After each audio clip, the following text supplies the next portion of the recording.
Hey, we're back. It's time for the second part of the Kentucky Sustainable Living Festival video I was doing.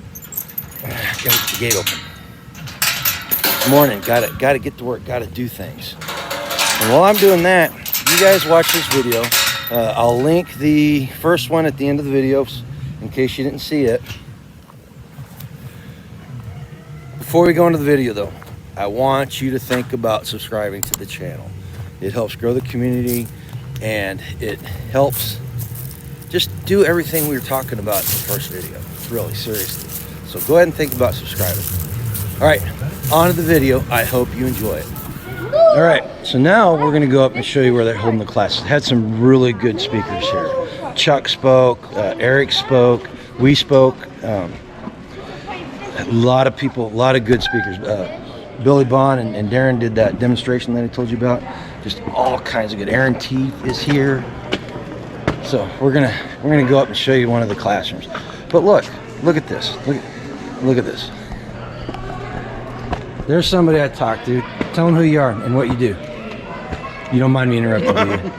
I'm Tom. I work with Nifty Hoops. We make hoop houses and high tunnels for. That's it, right there in the middle. Grow through the winter time. And we spent what, 30 minutes talking yesterday. Yeah. They make some of the coolest hoop houses, and they can come out if you don't want to build it yourself.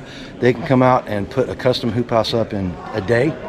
Yeah, yep, all the time of day. We like to work with you though, if you want to lend a hand. Yep, absolutely.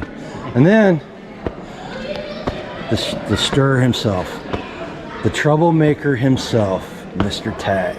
So what do you think, man? I'm just sitting here waiting for the government to save me. Oh, there you go. There you go. Think it's gonna work? It's gonna be a long wait. It's gonna be a long wait. Yep. So do you think we can get solutions at places like this on how to make it so the government doesn't save us? Doesn't have to save us? I think it's a start. But I think, and I've used you, Garen, all the time in this quote, until the NASCAR dads get up off their asses and the soccer moms, all of this will be for nothing. It's going to take a lot more of us, but yeah, it's a good start. Excellent. Excellent. Good words of wisdom. Yep. Well, they're your words. Yeah. They're even better then. All right, so we're going to come up here. Now, one thing they did. So, Vets for Child Rescue is what the charity that they're doing this for, and so they did silent auction last night. We had a speaker dinner, and they're doing these raffles. They got some cool stuff. Today they're giving away the Blackstone cooker. They're giving away a chicken plucker, 4 jars, canning supplies. They've got a battery operated Milwaukee weed eater. They've got house paint. Without rule of law, you guys know that. We're going to do a live on that sometime in November. Now that we're almost done with the season. They got the concession stand. Hey, I'm going to ask you, how did you get the name Grumpy? I will tell you as soon as I'm done filming. So we met Shelly, and we determined that Shelly is the driving force behind this, and you're just the pretty face, Jason. What's it? Sexy face. The sexy face. Guys are sexy. Okay. Women are pretty. So your first time out of the gate, running a festival, what do you think? It has been a success. The biggest success we had was last night, raising over 10 grand for Vets for Child Rescue. Absolutely. That's what I wanted to do. That was one of my biggest missions. So the festival, no matter how many people came, last night was a successful part, in my opinion. And I'm going to tell you, I'm not a big fan of the speakers dinners, and we've done them several times at different festivals. Last night was fun. We had a really good time. It was really enjoyable. And then we got some attendees. We met these folks at Self-Reliance Festival 2 weeks ago, and they drove all. You drove up from? Northern Kentucky. Oh, down from Northern Kentucky. Down from Northern. That's right. They drove in reverse down. We just used to reverse the whole way. So you guys are new to the festival circuit. Yes. What are your thoughts? What experience? What you've been exposed to so far in the last 2 or 3 weeks? What? Great information, great people, just good stuff all the way around. Awesome. I think the community aspect. The community aspect, absolutely. Fantastic. All right, so we're going to go poke our head. We can't talk. We're going to go poke our head in one of the classrooms and see what's going on.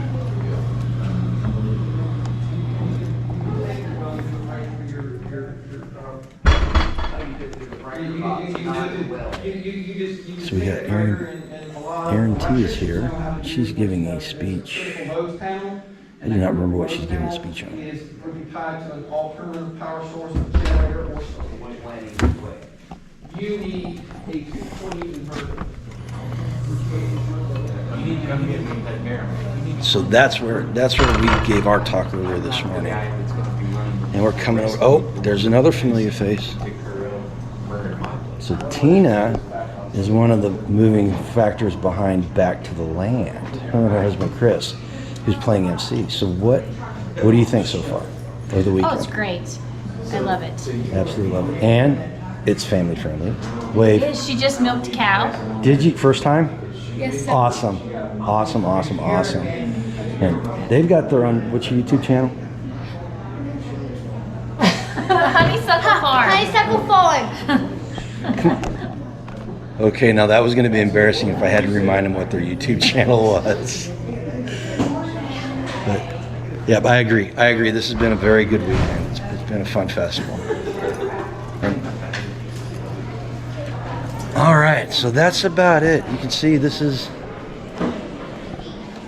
the upstairs view of the place.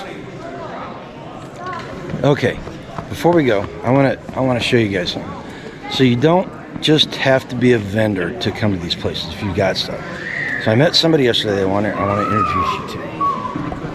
Can I talk to you for a minute? This is Jay. Jay is not a vendor. He is here showing off a prototype of a better chicken coop. So you don't have to be a vendor to come to these places. If you're developing some homestead product, this is a great place to get feedback. And you've gotten a lot of good feedback, haven't you? I've had 5 or 6 conversations with vendors and with people that have come by that I would say was worth spending the months developing the coop and coming up here, trekking it up from Franklin, Tennessee, an hour and a half away, and setting it up just to have one of those conversations. I've had 5 or 6 of them alone, not to mention the great people that I've met too. Right. See, so that's the benefit of coming to these places. All right. So I'm gonna challenge you guys. Go to one of these. Get on Freesteading. Go to the event calendar, and come to these things because you can meet guys like Jay that are developing homestead products, bigger, and the design of that coop is really cool. You meet guys like Darren, who's an old hand at this stuff. You meet guys selling all kinds of different products, and like Jay said, you meet good people. All right, go take care and go live a life done free. Thanks, Milo.